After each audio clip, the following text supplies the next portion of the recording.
Hey everybody, welcome to another episode and another week of what we like to call Midweek with Church Planters, where we have just a brief conversation about things going on in our church plants, questions we're being asked by our congregation, or even issues that we see in culture. Just trying to answer these things and walk through them in a very systematic way from a biblical worldview. So my name's Aaron. I pastor Living Hope Church Columbus, joined by Rick Young, who pastors Watermark Church, a brand new church plant in Worthington, Ohio. And traditionally, it's 2 weeks in a row, we are joined by Jason Williams, pastor of Church in the Wild over in Westerville. We're not sure what happened to him. He claims that he stubbed his toe, chipped a tooth, had to go to the doctor. I think he's still working on his hair, like you said last week. He might be. We thought he was going to be here today. And so if Jason pops on halfway through this conversation, do not be surprised. He's just adding some beauty to this ugly group of guys. But we are joined today by one of my best friends. We've been friends for about 6 years, and Austin Mathis is a student pastor, church planting resident, intern, associate pastor, middle school pastor, high school pastor, everything that Cornerstone Church tells him to do, pastor down in South Carolina. And so, Austin, it's good to see you, man. Yeah, man, it's good to be here. We're glad that you are here. Why don't you update everybody? Obviously, we'll have some of our friends from my church and some friends from Living Hope Marysville, I'm sure, that will see your face and tune into this video. But just update them where you are and what you are doing now. And and then we'll get into our conversation for today. Yes, I've been in Florence, South Carolina for about a year now. Moved down last summer and came here to be the church planting resident. Came to Florence. They've expressed a desire to plant churches and to plant churches in Pittsburgh. And so Amy and I, we had on our hearts to plant a church in Pittsburgh. And when we went to visit Pittsburgh a little over a year ago or so now, we met up with Rob Wilton there. And then he kind of pointed us back to Cornerstone Church in Florence, South Carolina, when I had never even heard of Florence, South Carolina before. But it was like, sure, like we'll give them a call and see what happens. And it just worked out. We talked with the pastor. And as soon as we got here, we knew this is where we wanted to be. Yeah. So came down here as the church planting resident with the plan of possibly getting to Pittsburgh this summer. And then coronavirus happened. It's a few months ago, right before Christmas. So last November, our high school pastor at Cornerstone resigned. So I was kind of providing leadership, having a history and a background in that while we kind of searched for a new high school pastor. Right. And then with coronavirus happening, put a pause and quickly halted the search on everything like that. So knowing that this summer would be a bad time to transition for a church planter, trying to raise financial support when churches are still trying to figure out the financial implications and the long-term effects of what is going to happen following even the lifting of restrictions and what the phases of reopening are going to look like. We knew this would be a bad year to transition. So the church leadership, the elders, the pastors asked me if I would be willing to stay, continue my residency as the church planting resident, but then also provide leadership and be the high school pastor for the next year. Awesome. Yeah. Awesome. That's good, man. Well, guys, today we thought it would be appropriate. Occasionally we like to just kind of hit some of those topics that are, big deals in our culture and in church culture. And I think the big topic these last 10 to 14 days has been reopening of churches. And from my perspective, what I have noticed is a lot of these conversations are taking place from the larger church perspective. And so, Austin, I think you're going to be helpful for that. Obviously, Cornerstone is a larger church, was a church plant several years ago. Mm-hmm. And so you guys have done a lot of creative things. But really, we want to take this conversation from the church planting perspective and how we're going to reopen our churches. Mm-hmm. And really just so those listening and watching know, Austin has served as a missions pastor, working very closely with church planters. He's very connected with church plants, still having conversations. And then obviously that's the goal. So there's a lot of implications for him in church planting, the future of church planting right now.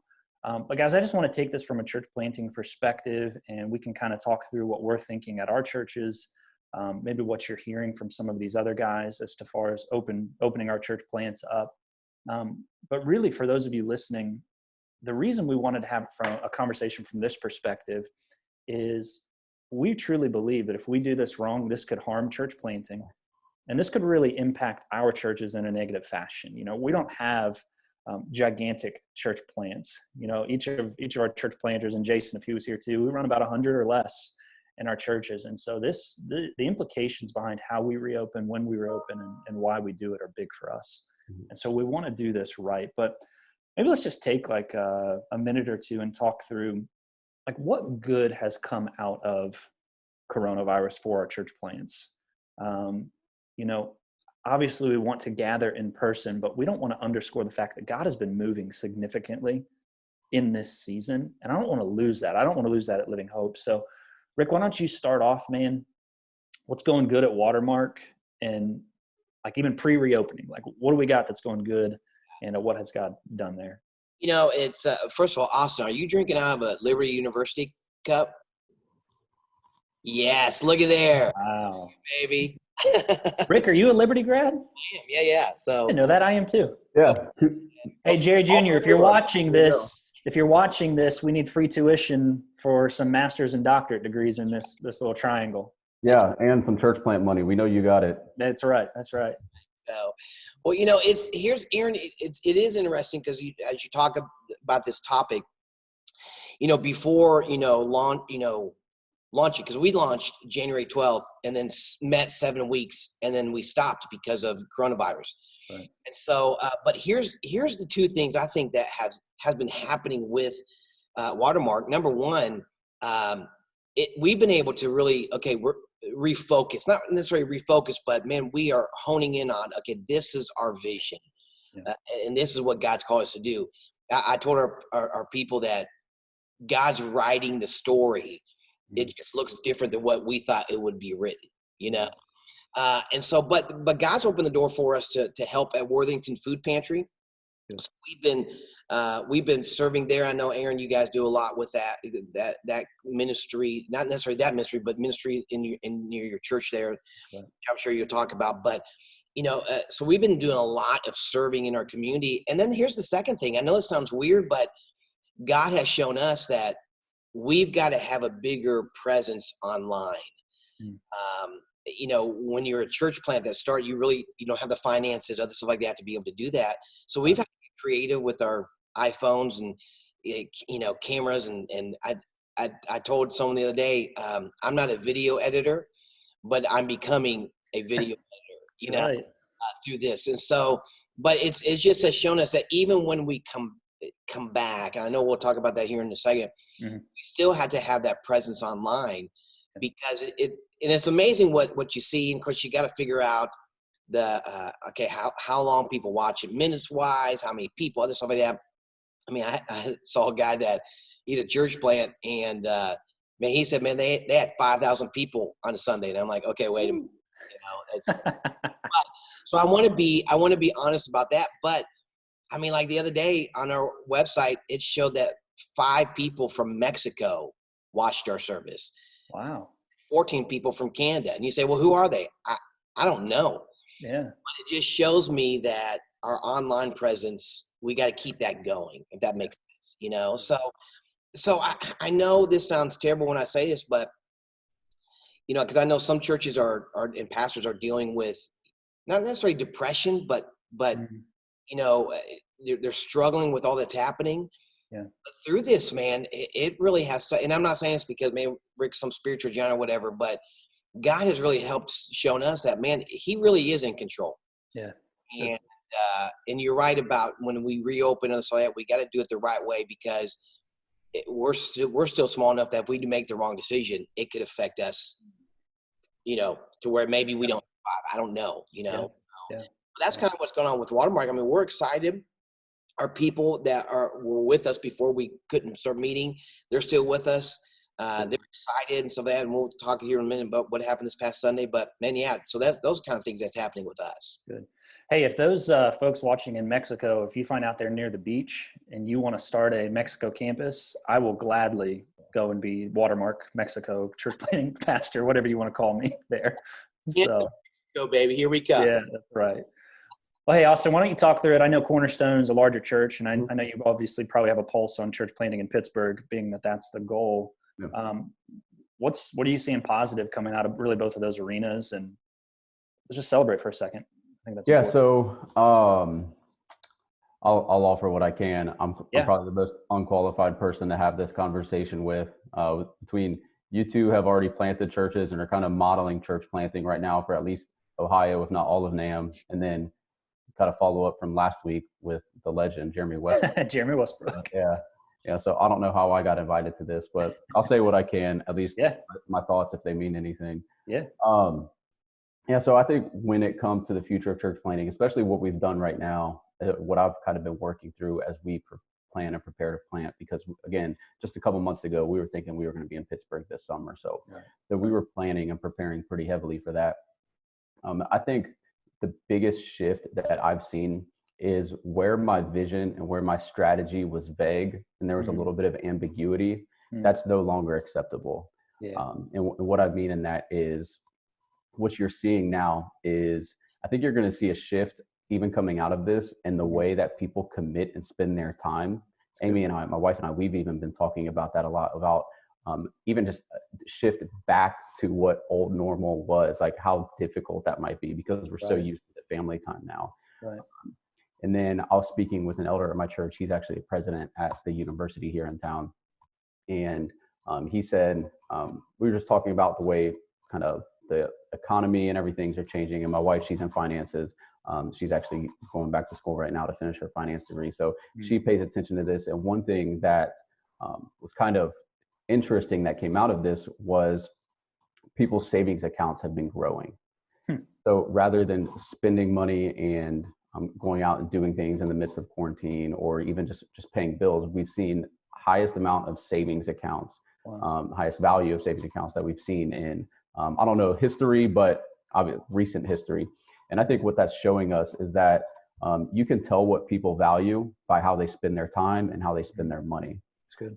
And knowing that we are kind of going to be reevaluating on what we commit our time to and what we commit our money to. If we're ambiguous about our vision, our strategy, our philosophy at all of what we're doing as a church, people aren't going to give their time and their money to that.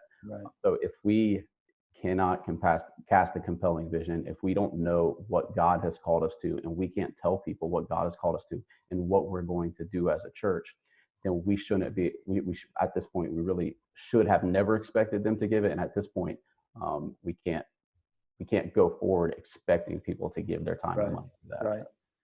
It's been interesting. I think when all of this first started happening, I think a lot of church plants and even churches in general, we started saying, oh my gosh, the sky is falling. We are all going to have to go work for Amazon because like generosity is just going to tank. And I think in most cases, not every case, but in most cases from the conversations I'm having, that really doesn't seem to have happened. And I think, Austin, you're hitting the nail on the head. It's because I think the church has gotten laser focused. Our people know what we're about and people give to vision and people give to mission. And because we have been so laser focused, I think generosity has been maintained, if not increased in many capacities. Yeah. And I think that's something you've seen, not just obviously with our generation, but past generations, especially younger generations. You'll see that they're very cause driven. If there's a cause they can get behind, they will get behind it with everything. They will sacrifice their time. They will sacrifice their money. But like you said, we have to provide that laser focused target on what we're going for. Right. That's great. I like how you said with your family that, you know, I think one thing that is coming out, one good thing that's coming out of this coronavirus is that families are learning how to be family again. Now, I know there's studies out there that show that some families are struggling, you know, on both sides of the spectrum. But I think for us too, also, as you said, for us, and I've got older kids. I mean, I got a daughter that's married. I got now 2 college kids because my last son, he just graduated from high school. And so, but it's been awesome to be able to spend time with my college students. And I just thought, both my wife and I were like, when are we going to have this time again? You know, they're with us and stuff like that. So yeah, I think families also have seen this and have enjoyed having family time. Yeah, I think that's more conversations that have just been flowing through my head on what are the implications of this going to be coming out as far as family time and how's that going to impact and affect the church. I think there's going to be an uptick in homeschool families coming out of this. I think people are seeing that it's possible to do, that there's so many resources out there to do now that you can do online public schools to where the parents don't have to like legitimately facilitate and be a teacher, but what it's been able to do is it's provided flexibility for families to spend more time together, and they've actually learned how to be a family. Like, we're in South Carolina, so we've had a major advantage over you guys in Ohio at this point. Like, our weather down here is amazing. Yeah. We've gone on more family bike rides and walks and gone to the beach because like we can, and we have the time and we have the flexibility. And with Easton, with school being canceled, like we just pack the laptop, and as long as we can get Wi-Fi somewhere, we can go do school and work anywhere. Right. And I think people are going to kind of fall in love with that. Mm-hmm. And I think a lot of that is going to try to carry over. And I even read an article last week on a large percentage of Fortune 500 companies in the US right now. They've shifted from, all right, how do we get people to work at home during this time, to how do we keep people working at home when this is over? Mm, and I think, I don't know what that's going to mean for the church, but there's going to be some implications there as far as people are going to become more, I think, more conscious minded on how they spend their time and what they spend their time on. What's up, Jason? Hey, he's here. What's up, guys? Sorry. You're good, so, man. I don't think it's so much going to be that they're going to pull back or that we should be worried about them pulling back from spending their time and money, but we should give them a clear and compelling vision and mission on what we're asking them to do and what we want them to be a part of. Yeah, that's good, man. Yeah, in Ohio, you brag about the beach and the nice weather. The biggest weather event for my kids over the past 9 weeks has been when they saw hail. So, they're in the backyard collecting hail because that was amazing for Ohio. It rained here yesterday, and we were like, what is this? Yeah, that's awesome. This is terrible. Yeah. Austin, you may have the beach, but man, we got Lake Erie. we got Alum Creek Beach, man. Right. That's right. Great. Bring Jason up to date what we're talking about. Yeah, Jason. So we're kind of journeying our way through reopening churches from a church plant perspective, because obviously that's going to be different than I think a lot of the webinars and things we're seeing right now.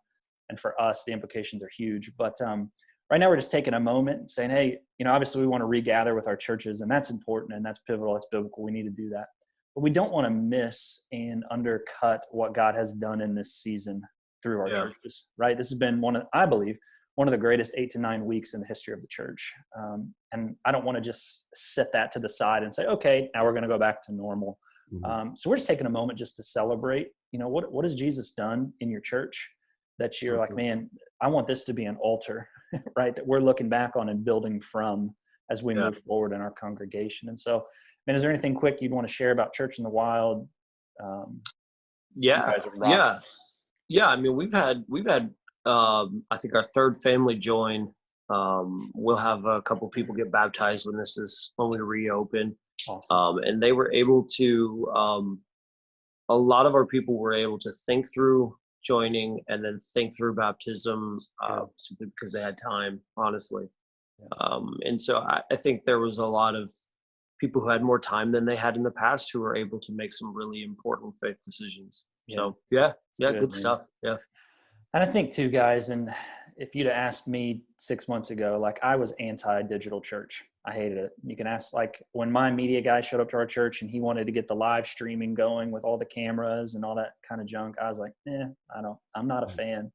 But if there's anything I think we've all learned in this, it's digital church is here to stay. Mm-hmm. And either we catch up and we stay involved and we figure out how to do it well or get left behind, in the wake of other churches that are going to. And so, in our sphere, obviously, like a lot of you guys, we've had a lot of families jumping on that have never visited us in person.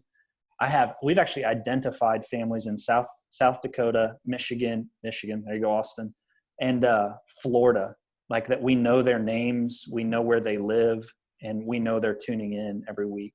And they're like, we want Living Hope to be our church family. And I'm sitting back going, how the heck do we do that? We're trying to figure it out. Because again, 6 months ago, like I wasn't a fan, but now that's just the reality that we're in. Yeah. And so we need to figure out, how does the biblical worldview, like how do these things fit into our biblical worldview and how would this actually function? And so God's using it, man. I don't necessarily always like it, but he's using it. I think what you're saying, Aaron, too, is with the online, even for church plants. Yeah. As you're casting your vision and everything, I think we've also got to make sure that part of our vision is an online presence. Yeah. And how does that look? And what do we do with that? And how do we learn from others?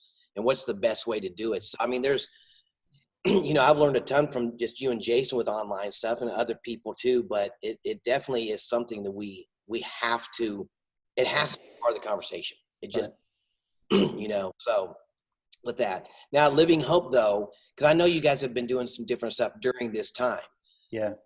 What's been going on with you guys? Just a little bit, tell us what you've been doing there also. Yeah. So like one of our big things when we first started the church was partnering with nonprofits. That's always been big for us. We've always been of the mindset of, find something that somebody else is doing and just add value to it and help make it better. And so we've been doing that. We've been partnering with them. So like everybody wants to feed kids right now. That's important and it's needed. But if we're honest, like there's other organizations that do that better than most of our church plants could do. And so we just approached them and said, what do you need? So we've been able to help feed over 500 kids every Friday, because, and it doesn't cost us anything. Like we just get to help with it, and get to have a presence in that. And so we'll be starting again soon, delivering furniture to families and refugees. I like that little class, whatever that is. But delivering furniture again to refugees and folks, from other countries that need furniture. It's just, I think we have enough relational equity built in the community right now that we can come alongside a lot of these organizations. And honestly, some of them just haven't needed help yet. I think that's one of the unique dynamics where our church plants are. We're in upper middle class communities where the need has not been as great, but the need has been great for online content to be pushed out because that's still been necessary. So yeah, it's been kind of interesting to watch all that unfold and to move forward there.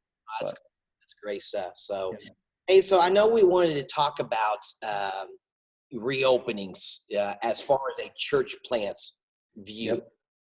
And so, what are you guys seeing or hearing, or what are you thinking as far as your campus is reopening and the steps you're going to take and how you're doing that? What are you guys looking at? So I'll let you guys begin with that because I'm taking notes, so Me too. I can do it. You know what I'm saying? So let's let Jason start. He's the resident risk taker. Yeah, we what's that? How's your tooth? It's been better. It's been better. I get a root canal next week, but I'm trying to move it up to tomorrow because I'm tired of taking pain medicine every night. It's getting really annoying. So if you say something that shouldn't be said, we can attribute that to the pain medication. Yeah, absolutely. Okay. Absolutely. Perfect. Yeah. So for us, we're in a bit of a different situation. And I was interested in what you were doing with this, Austin, as well. We don't own our own building. So for us, reopening looks like making sure we have everything approved by the owner, who I would say is probably quite a bit more cautious than us. Yeah. And who has it's a building, it's a dance building, so there's kids classes all the time, so they have to just think through all of those things, not just our church, which will have kids in there for 1 hour. Yeah. So what we're doing is we're reopening with in the second week of June. We'll have our building open. We'll have the back. We have these big garage doors in the back, so we're going to keep those open through the entire thing. People are going to come in and out of the back. They're going to bring their own chair. They're going to sit with their family in their family's little spot. Mm-hmm. If they have to go to the bathroom, then they're going to have to go to the bathroom, but we're going to ask them to hang off on that for a minute and try to go before and after. And then we plan on a baptism when we open, which I'm still working on how that's going to work. But and then groups will reopen that week as well. So we're reopening everything all at the same time, just really scaled. And then I think what you guys are saying we'll continue to really do online a lot, and we're telling our people listen, if you're not comfortable, please stay home until you're comfortable. It's kind of our approach. So, dude, you could do a baptize yourself Sunday. That would be cool. Yes. That'd be trendy. That would be pretty cool. Yeah. Hey, That's awesome. Hey, if that Like takes those- off, you heard it here first. right. It's like those ones that do the spontaneous baptisms, Yeah, but that's right. half the staff spontaneously gets baptized. That's right. Every time. Yeah. That's good. Well, hey, from our perspective, and so we are really, I don't know per se when we're going to technically open on Sundays. We haven't really released that to our church yet because we're still having some of those conversations behind the scenes. So we just took the approach of like a progressive reentry to our church. And so kind of our mindset was, hey, people have been out of our building for 9 weeks. And so really about 3 weeks ago, my worship pastor started bringing in some more folks to be part of the worship team, different people each week, different people running media. And then occasionally we just invite 1 or 2 random people, just, hey, why don't you come for the live stream on Sunday morning? Again, just to acclimate like back to crowds in our building, because it had been like 4 people forever. So we brought it up to around 10 each week with different people. And really from our perspective, it was just to watch how they interact with each other. And is there any kind of tension or strain that we need to observe and be able to remedy, when we meet on Sundays. And then we did a church work day this past week with less than 10 people. Again, it was different folks just trying to observe and watch how they interact. And then we're doing, starting this Wednesday, what we're calling mini church, which is really just going to be about probably 15 folks that come to our campus. And it'll be a very like tuned down worship set with just Joe. I'll teach about a 20-minute Bible study, really not even preaching. Again, just to work on flows in our building. If we ask people to come in certain ways and exit certain ways, will it work? Is it going to work well? How are they interacting, acting? Can we do social distancing, seating? Like all these questions we're just trying to answer before we get to Sunday because we can. And so on Sundays right now, we're doing the classic drive-in service that everybody's been doing for 10 weeks because y'all are ahead of the game, than me. And it's worked really well for us Sunday. We had about 40 or 50% of our church actually come. The other half was online. And that's great for us. We're going to keep pumping online services and putting out high quality content. And what was cool is we did the drive-in service, and a guy that we've been inviting to church in the building next to me forever since we've been here, right when I started preaching, so I'm open air preaching to this parking lot. He comes walking out of his building, leans up against the car that he was getting ready to detail, and listened to the entire message from the parking lot. So Jesus is still using this stuff. And we had people hanging out their car windows, honking their horns for amens. And it was a good time. But we don't know what June's going to look like yet. Mm-hmm. And that's okay. We think this is an evolving situation. And we're kind of watching what other people are doing and just the plans you're putting in place. And so, Jason, I'm stealing some of that stuff just because we want to see how your people are interacting and acting with your plans as we begin to kind of set in motion some of our stuff. So I like the baptize yourself and bring your own chair Sunday. I love it. That's a good idea. That's a real good idea.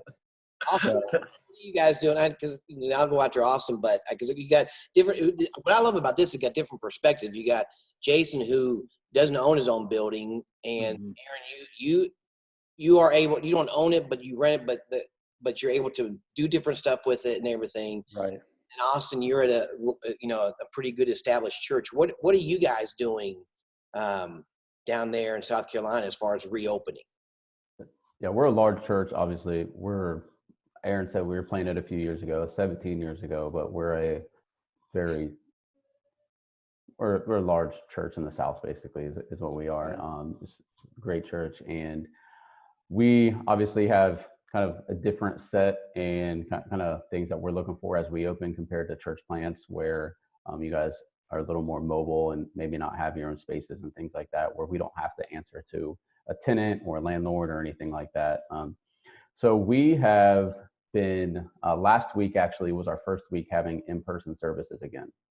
One of the things that we've always done, and similar to you, Aaron, Pastor, he has always been opposed to like online church. Like just not a fan of online church, but not opposed to streaming our services and putting them out there for people who are away or can't make it or things like that. So one of the benefits we have is every week through our church website for years, we've streamed online services and they're always live. So that's always been up and running, which kind of helped, I think, set us up and make our transition a little easier, is that we already had that in place. We already had the infrastructure and the technology to make all that happen very quickly. to where we didn't really have to change anything on that side. But our elders, actually, we have one advantage we have there is 2 of our elders are doctors, they're physicians. So they have a lot of inside knowledge on how to make these decisions and kind of how to lead and guide. And they're great guys. So what we've done is, like you said, for the past however many weeks, we've only done drive-in services. Okay. South Carolina, our restrictions have eased a little bit in compared to obviously some other states, especially like Ohio, Pennsylvania, and some other states around up there. But we've been given approval to meet with capacity guidelines. Okay. So we have actually 3 different services now. We have 4 if you want to include online. So we have a mask optional service, to where if you are comfortable being around people without wearing a mask, we have that service for you. There's still certain capacity guidelines. We still have the drive-in service if you don't want to be around anybody at all. Then we have a mask mandatory service. Oh, wow. My son's about to jump in and he doesn't have a shirt on. I like the stiff arm you gave him. You're like, Yeah, don't worry about it. Not right now. With the eyes. That's awesome. Yeah, he hates shirts, so he never has one on. So yeah, we have. So yeah, depending on the comfort level for people, we have an option for you. You can be around people without masks. You can be around people with masks. You can sit in your car and see people, or you can stay at home and watch. So whatever your comfort level is, we have an option for you. Now, in regards in that, every service that we have, you have to register for, because with our capacity guidelines, we have certain sections of seats and certain numbers that you go onto our church website, you say, I have this many people, and our parking lot and our doors, everything's color coded. And so as soon as you pull into our parking lot, like I usually handle the blue section. I know only groups of 4 and 5 are going to sit in the blue section. So as soon as they pull in, they'll pull over into this blue section of the parking lot. They'll line up outside where we kind of have signs that are blue to keep everybody separate. And then one at a time, we'll walk them into their seats, and we've got it mapped out so that nobody ever has to pass anybody. Looks super empty because we just finished a building renovation. We were working on that when all of this started. So we just finished a building renovation. We just added a balcony. So we've increased our seating capacity up close to, I think, 2,000. And right now we're able to sit like 200 people in there. And so everything's super spread out and empty. But man, we were in there last week, and even just having about 200 people in there, just inside in a church, just worshiping together, man, it felt so good. Yeah, that's awesome. Oh, that's good. That's good. And it's good. Those are some good thoughts on how you had different services to make people definitely hearing that. That's a great idea. Yeah, I think, as Aaron's already mentioned, one of the things that we can't do is we can't get this wrong. Right. And so as much as we want to reopen, we need to do it understanding that everybody has different views on how they're thinking about this and how they're going to readjust and the steps they're willing to take and how quickly. So as much as we want to gather, and somebody may not like masks, somebody may have to have a mask, we want to give options. No matter what your comfort level is, we have an option for you to gather, because we understand the importance of this. That's good. Yeah, that's good. We did. Now, I will say this: one of the advantages of being small, we don't have to worry about as much as, I shouldn't say worry about. The things that Austin, you guys have to put in place, because you do have more people. Doesn't affect us as much right now because, like I said, we launched January 12th. And so we did meet this past Sunday. We didn't promote it. We just told our people that had been attending, hey, we're going to, we're going to meet, we're going to do social distancing. We talked about masks. We just said, hey, we encourage you to wear one, but we didn't use the word mandatory. So when you talk about, Austin, about having a service just for masks, I mean, that's a great thought that we could look at as we look for our community. Yeah. And so we had about a half an hour service. We had families sit at tables. So we did the social distancing. And if they had kids, we had things on the tables for the kids to do during the sermon.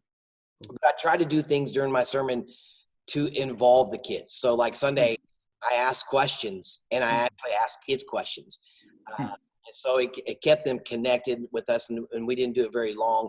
But the one thing I noticed is that those that came in, we still did an online presence, and people still watched online and stuff. We're not able to do live yet. We're still working on that. But one thing I did notice is that people that came were ready to. And I even had to a point to remind them, hey, we're social distancing. We're doing this, because but it was exciting. And actually, I walked away Sunday encouraged because God is still leading. He's still on the throne, and people still want to gather. Yeah. It's just going to take us a while to get back to what we're doing. And like I said, the advantage we have is that we don't own our building, but it's owned by another church that they actually met Sunday also. Okay. So we're on the same page with them and stuff. And so, which is great. And so that we were able to do that. So it just, I love hearing the different perspectives and the different plans, because I'm taking some ideas from here today, because it is some good stuff of what all three of you guys are saying. So we're not promoting to the community. We're open. Yeah. Are telling our people that came, hey, we're going to do this for the next 3 weeks. We're going to practice, if that makes sense. And we're going to also be flexible, because if we get to June and things change by the government or the governor or even our president, we're going to be flexible with that. Yeah. And I think all of you would say this is we got extremes. We got people there. Yeah. We got people that are like, we should have been meeting 9 weeks ago. Yeah. On the other hand, they're like, hey, we shouldn't be meeting at all.